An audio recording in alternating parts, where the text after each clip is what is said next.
to bring large ships into port.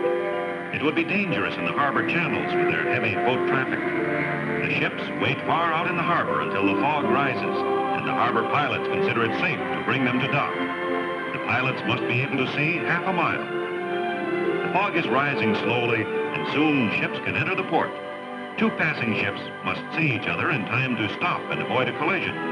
In general, a ship can stop in its own length. This freighter entered the harbor without a harbor pilot and crashed into the pier, ripping out the stern of the ship. A good thing the damage was above the waterline, or the ship might have sunk.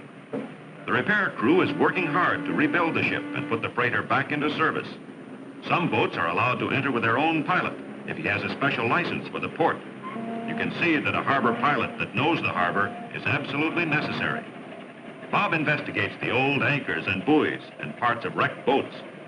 But look, the large bridge is going straight up. A big ship must be coming.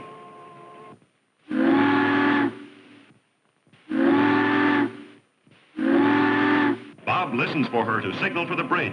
3 long whistles. The bridge tender knows that the ship is turning for the bridge. 4 or more whistles would be a danger signal. Bob knows the different whistle signals. How skillfully the harbor pilot navigates the large ship through the narrow bridge. This ship is a United Fruit Company freighter, bringing a load of bananas from Central America. All harbors have harbor pilots because the captains on the ships cannot know the dangers that can be encountered in channels in all the ports they visit around the world. Bob's uncle, Captain Brown, is a port pilot and has invited Bob to visit the pilot station at the harbor entrance. Bob is interested in the port channel lights that flash a warning to the ships that arrive at night or in a storm. At important points along the harbor channels, lights flash, foghorns blow, and bells ring. They signify to the pilots where the channels are deep and safe for the large ships and also are a warning for the small craft. Bob looks up at the Marine Exchange Office on the top of the Foreign Trade Zone building.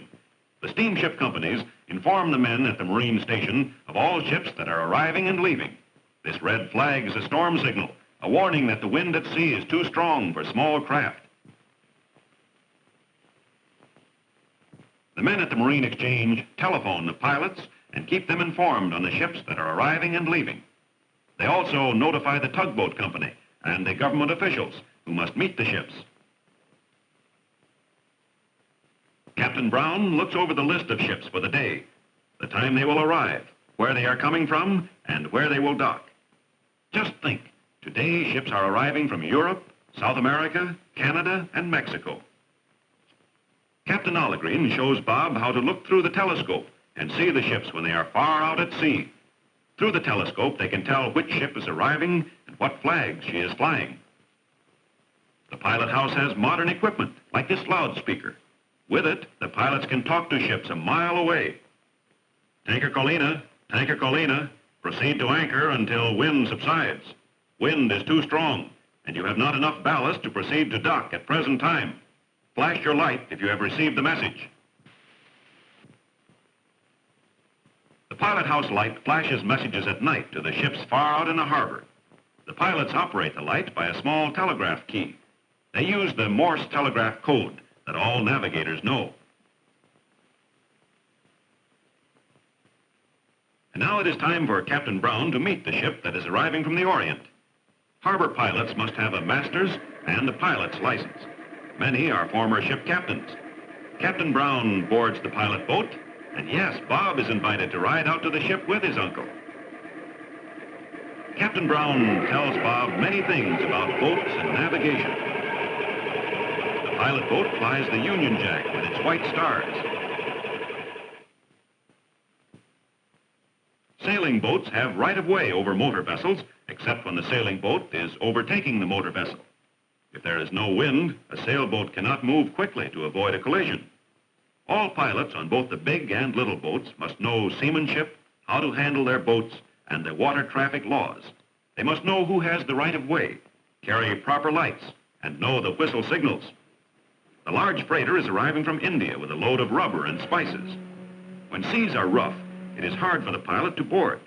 But these men are trained to ride the high waves and to jump for the rope ladder at just the right moment when the swell is high.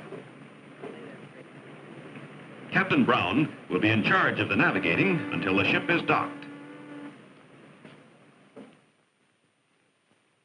The large ship flies the red and white pilot flag while the pilot is aboard. Captain Brown directs the pilot boat to meet him at the dock. He goes immediately to the bridge and reports to the captain of the ship. Captain Brown is responsible for the safety of the ship and the safety of all on board. He directs the tugboat to come around to the port side. Tugboats are needed to help turn the boats in the harbor channels. The large ships cannot maneuver by themselves at an extremely slow speed. The watchword of the pilot is safety at all times. Proceed with caution.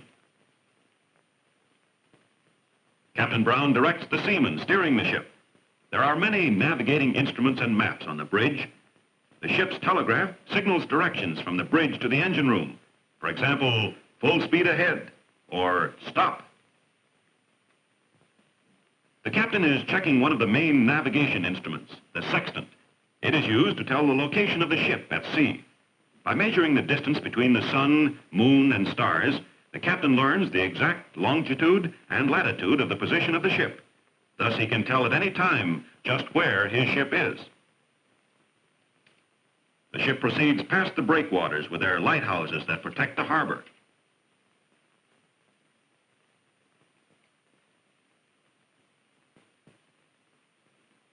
A United States Coast Guard boat is patrolling the harbor. The Coast Guard inspect the harbor and keep all channels clear. They must keep the harbor buoys and markers well painted and in operation. Buoys have lights, bells, and horns that warn the ship when the sea is rough and stormy. The men are lifting a 7-ton buoy onto their ship to take it to their base for repairs. Underwater, the buoys become covered with barnacles and must be cleaned off. While there are international rules for the safe guidance of ships, every harbor is different and has its own navigating problems. As we are entering the bay, let's see what it would look like if our ship were approaching another harbor. If this ship were entering San Francisco Harbor, a harbor pilot would navigate her into the famous Golden Gate Bay, and she would proceed on under the Golden Gate Bridge. Each harbor has distinguishing characteristics. If a ship entered beautiful Vancouver, the local pilot would know how to steer the boat through narrow channels between the many islands. He would know the height of the bridges and the location of the different steamship docks.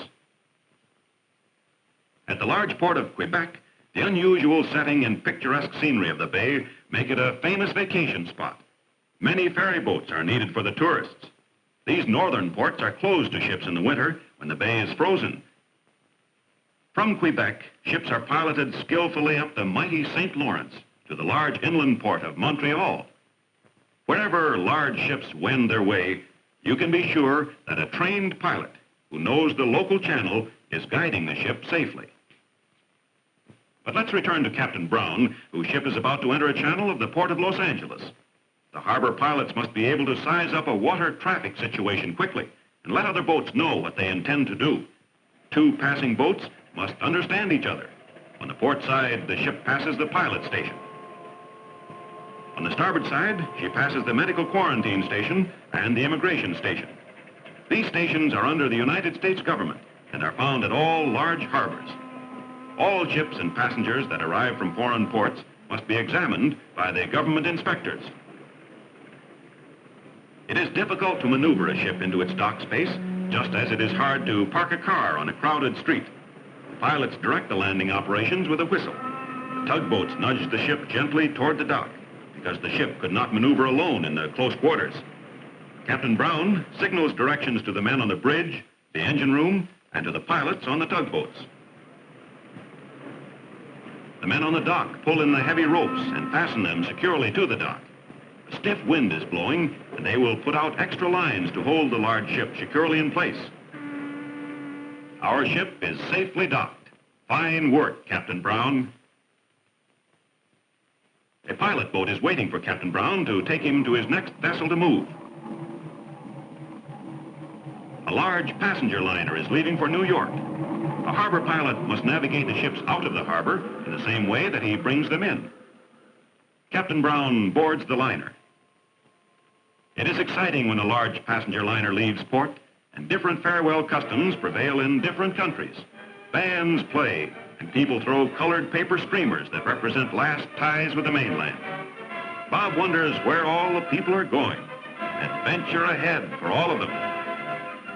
The tugboats turn the large ship in the narrow channel. The ship blows one long blast as she leaves her pier. Bon voyage. And when you reach New York, a New York harbor pilot will meet your ship at the harbor entrance to guide you safely to your dock.